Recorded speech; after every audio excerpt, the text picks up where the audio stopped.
All right. Good morning, everybody. And it is a good morning. It's a great morning. A great morning. And thank you for being here. And I'm here with the great, amazing Gary Peters, who led the DSCC in such a great way, and he's been terrific. So they say all good things come to those who wait. And this outcome is absolutely worth the wait. After 1 year, 10 months, and 17 days of the longest 50-50 Senate in history, 51, a slim majority. That is great, and we are so happy about it. First and foremost, I want to congratulate Raphael Warnock. I spoke to him this morning again on running, and he'll be up here later today, on running just a great race. Strong, inspiring, unifying, never daunted. I remember calling him the day the vote came in the general election. And even though he was disappointed that he came close, but not at 50, and he'd have to run again, he said, I'm raring to go, and we're going to win the runoff. And, of course, he did by not 0.5% or 1%, but by close to 3%. And it was because he did an amazing thing. He was just a person who had great faith, he had great strength, he had great conviction, he had great caring. He's a unique man who has a great future.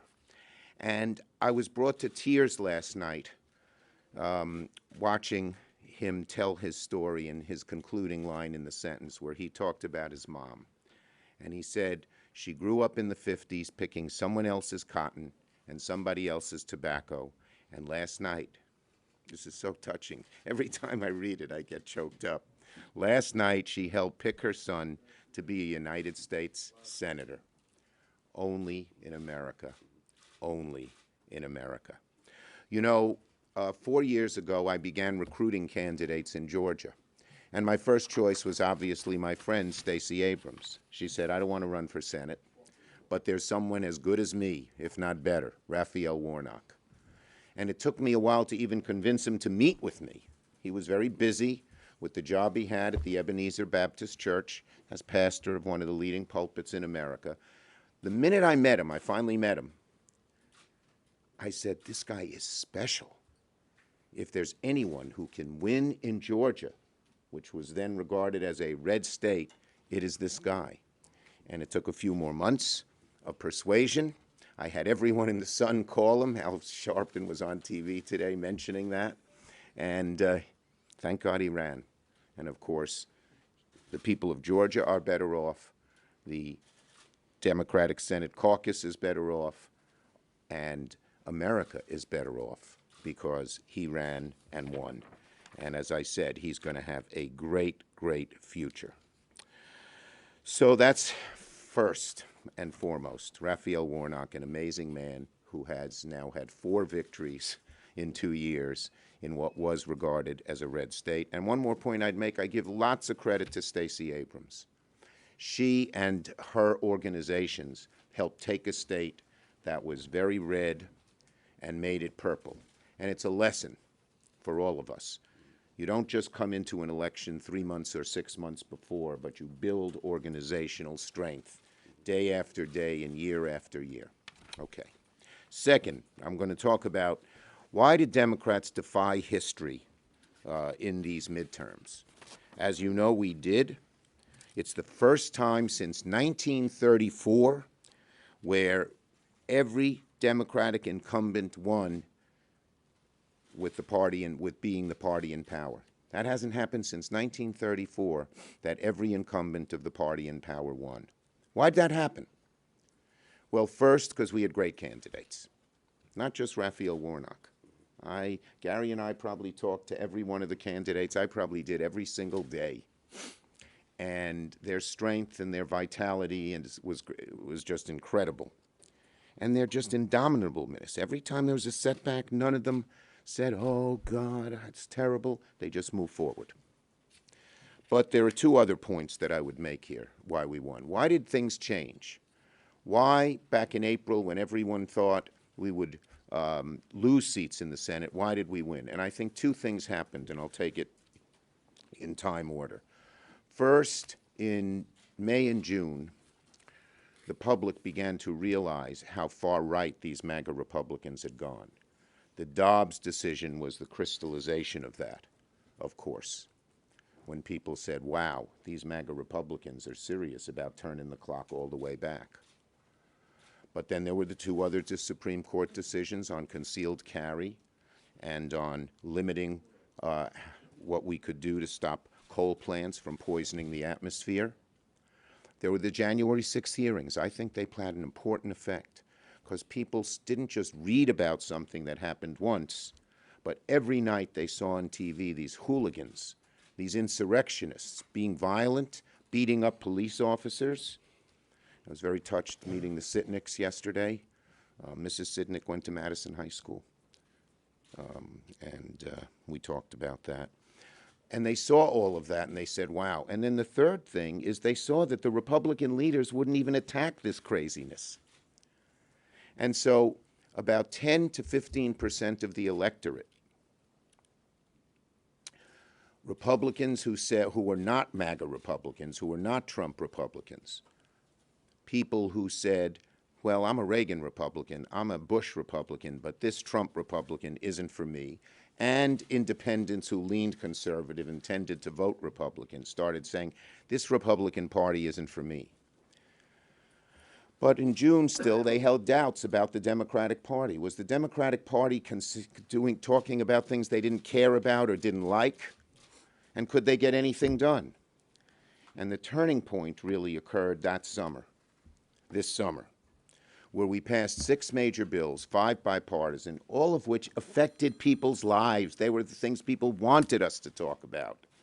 Making the environment better, dealing with the high cost of prescription drugs, helping our veterans who were unduly human, dealing with gun safety, getting American jobs here, not in China, with new industries in the CHIPS legislation, expanding health care. And they said, whoa, this Democratic Party is the party that I like.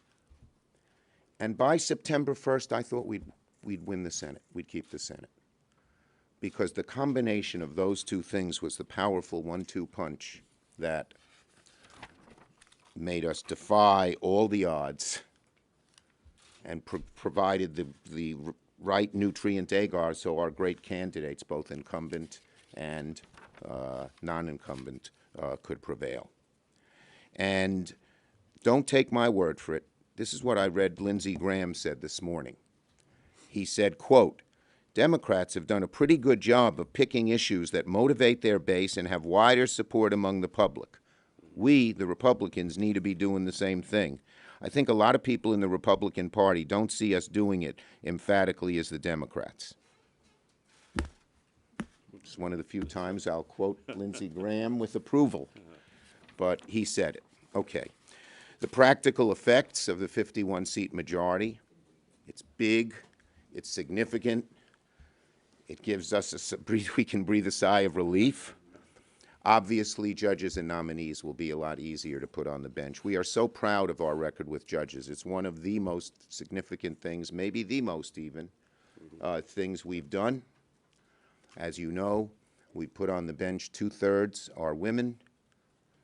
Half are people of color.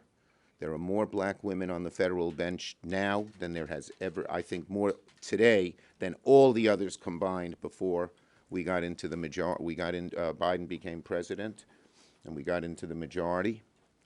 And they're people who they know what people's lives are like. They're not just corporate lawyers or prosecutors. They're public aid,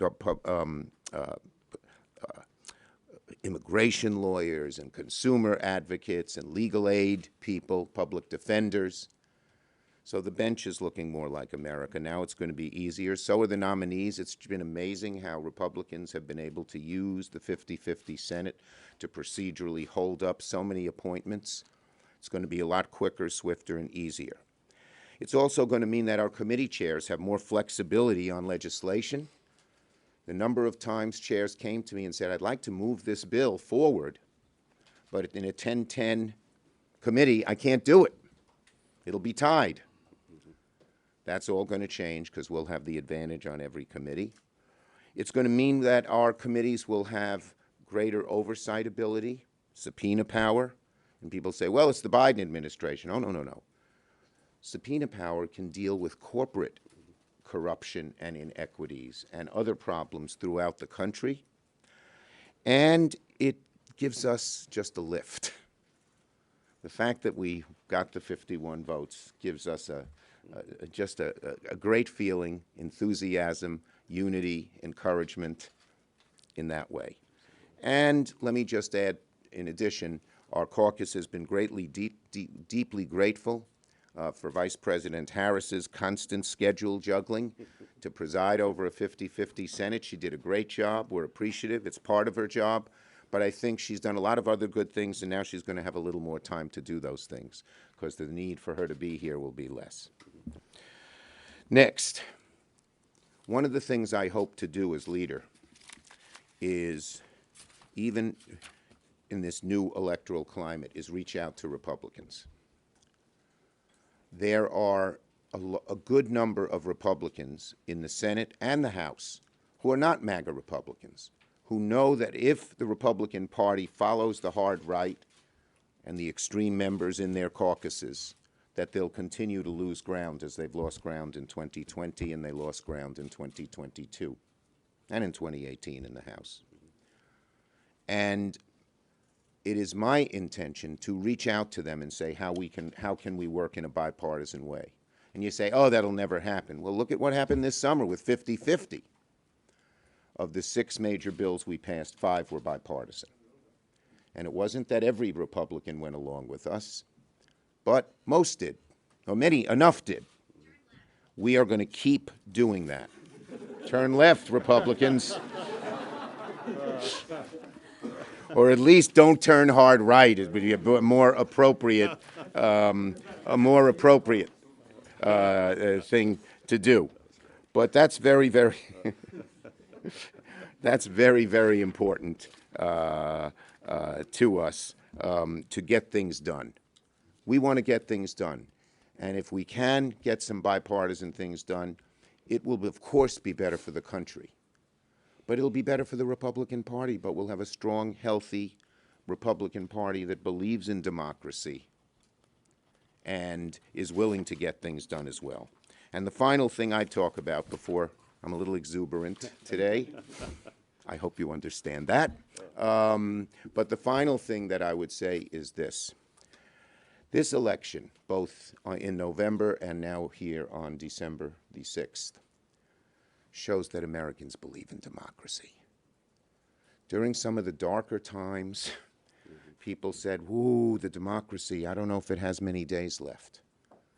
But both in micro, what happened in Georgia, despite the efforts of Republican legislature to make it harder to vote, our people voted. People voted. Georgians voted. They said, we're not going to let these barriers stand in our way, even if we have to wait online in the rain. But on a larger level, overall, the American people rejected so many of this MAGA extremism, both in knocking down and not voting for some of these extreme MAGA candidates. But as I said, many of the voters in the middle came over to us because they were worried what the Republican Party under MAGA control would do for democracy. The roots of democracy are deep. This 200-plus year noble experiment is not a fluke. It's hanging around for a long time, as long as we fight for it, and we'll continue to do that. Gary Peters did an amazing, amazing job as head of the DSCC in motivating and uniting our caucus, in choosing a great staff, and I want to give real credit to that staff. I know he will. But Christy Roberts, who's been with the I met her when we asked her to run Tester's campaign back in, I can't remember if it was 2006 or 2012. 12, I think. Shriock ran it in 2006. Right. Is incredible. I was on the phone this morning with her, just thanking her, and the whole staff, which Gary ran and chose, and they were amazing. Our caucus just loved the way Gary did this job, and he deserves kudos, accolades, credit, and happiness for the great work he did. Gary Peters. Well, thank you, Chuck. It is indeed a great day and a very, very happy day. And I'll just start off first off with Raphael Warnock. What an amazing candidate, but more importantly, what an amazing individual that he is. And it was just so apparent through that campaign. And as we talked about candidate quality, which was absolutely critical for us to win all of these races, you couldn't get a clearer contrast between two candidates than what you saw in Georgia. And clearly, Raphael's character, his tenacity, and his ability in the short period of time he's been with us, Chuck, to do meaningful legislation, to help people in Georgia, the port of Savannah, to local military bases, to insulin. He definitely deserved to win, and we're just so happy for him. Student loans. Hitting the ground that quick, now that he's coming back for 6 years, you can just imagine what he'll do for the next 6 years. Before I say a little bit about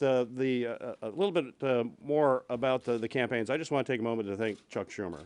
I've had an amazing opportunity to work with him on these campaigns. I first got to see Chuck Schumer when I was a candidate for the United States Senate, and I can tell you, as a candidate for the U.S. Senate in Michigan, a real battleground state, I heard from Chuck an awful lot during that campaign. He is very tenacious. He gets involved in the campaign. And as a DSCC chair, he is an amazing partner. He understands these races inside and out. He knows every media market. I mean, it's amazing how he gets involved, and everybody appreciates. Thank you, Chuck, for this victory. That's why he's exuberant for a lot of reasons, but it was a lot of work. One of the main reasons I'm exuberant is him. Well, thank you, Chuck. I appreciate it. And I want to thank the DSCC staff as well. Christy Roberts is an amazing person. I don't think I would have taken this job if she wasn't going to take it. She was really a person, a driving force, great political mind. But everybody on the staff, we're blessed with incredible people on the DSCC who have been working their hearts out.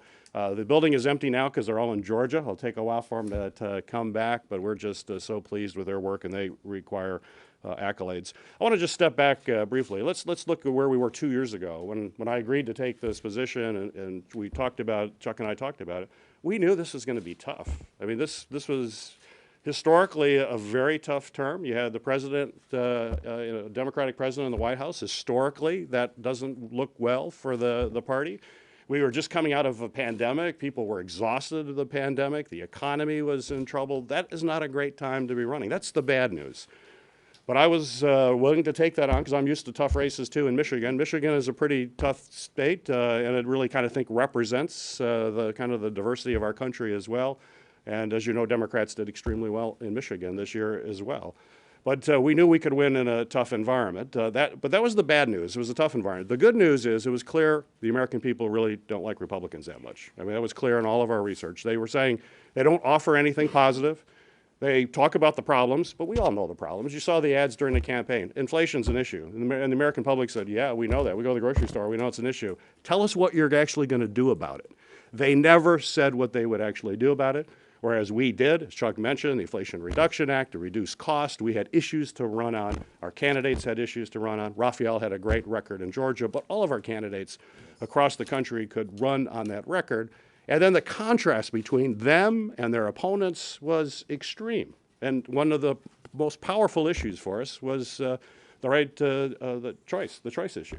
The abortion issue was clearly a motivating factor for our base in all of our states. It got people out. I mean, in Michigan alone, at the University of Michigan, students who were in line at 8 o'clock at night when the polls closed stayed in line. The last student at the University of Michigan to vote was after 2 a.m. They stood in line for 6 hours, predominantly because of the choice. We had an amendment, or we had a constitutional amendment on the ballot, and young women in particular, but everybody said, we are not going to let Republicans take our fundamental right away from us. We're going to stay here and vote. And we saw that all across the country. It made a difference. It allowed folks to see the clear difference. And then just one final note to turn it back over to the leader here.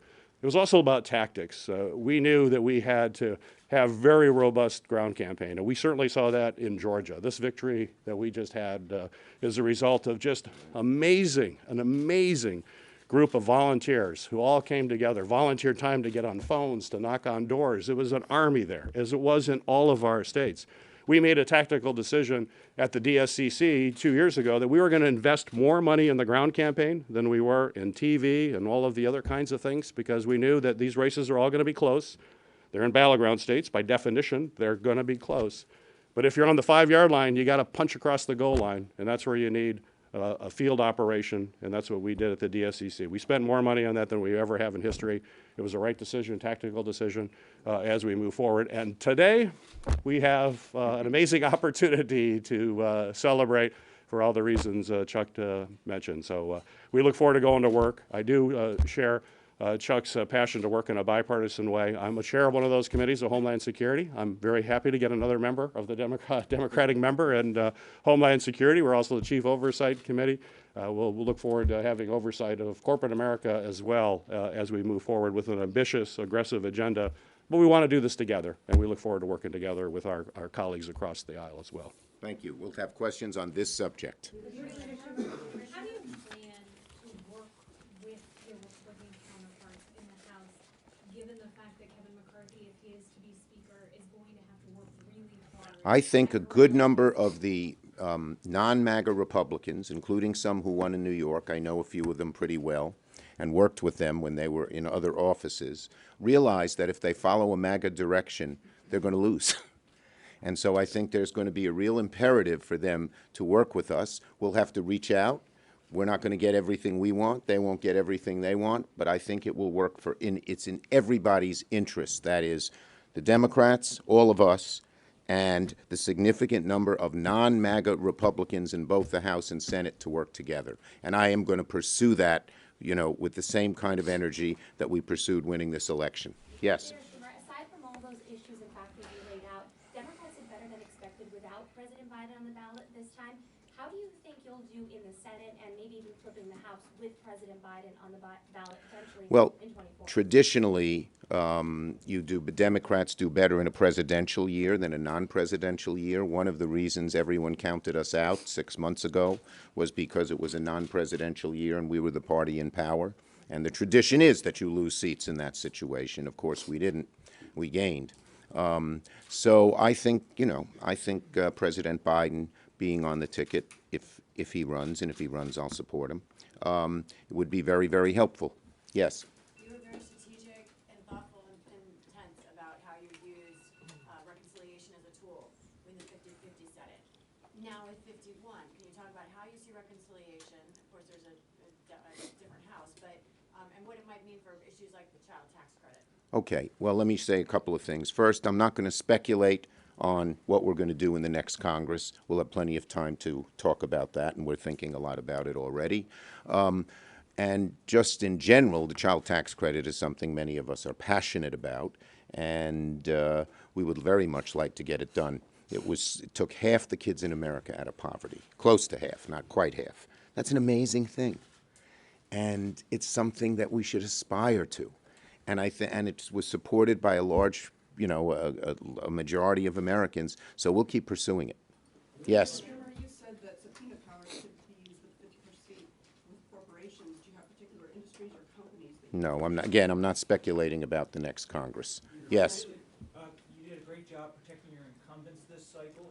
Looking ahead to 2024, are you confident that John Tester and Joe Manchin will run for re-election, and have you begun those conversations to persuade them to stay? Okay, these are, we have great senators. We have a large number who are up. You named two who are in Trump, Republican-leaning states.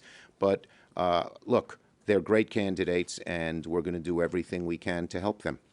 Yes. You talked about Vice President Harris having a little more time on her hand, not having to run for the Capitol all the time. Well, she has plenty to do, believe me. But does this also mean now that your phone won't be constantly calling Joe Manchin and back and forth here?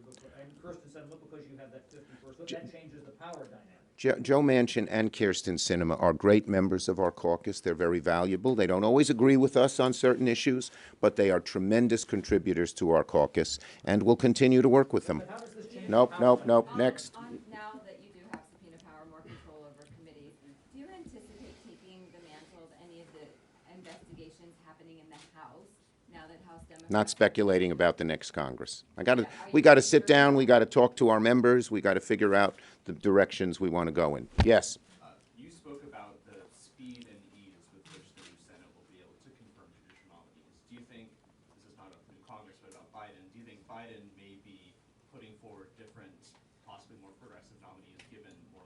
I think the nominees he's put forward have been very progressive and a far cry from some of these Trump nominees who are hard right and MAGA. They're an amazing counterbalance.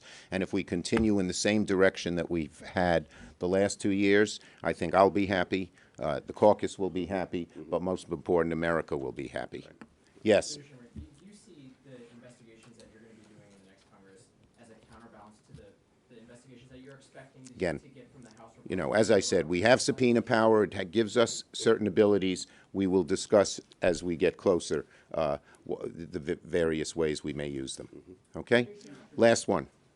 Your comments about what's going to happen in the next Congress notwithstanding, are there some areas where you think you can peel away those non-MAGA Republicans to support? I think there are going to be a whole lot of areas where the non-MAGA Republicans are going to want to work with us for the good of the country, but for their own survival. It will just not work. It will just not work if they pursue a MAGA line. And I think, you know, having talked to a few of them, and not just the new candidates, in the Senate as well. Again, let me reiterate, of the 6 major bills we passed, 5 were this summer, you know, June, July, and early August, 5 were bipartisan.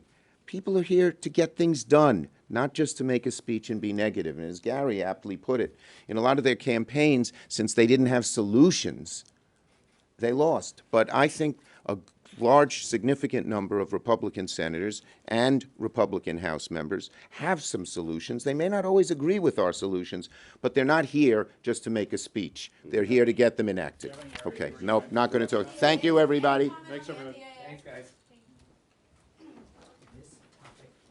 I know. Tried to sneak in and it was like an appendix. Now that this is officially over. Now this is over. I'm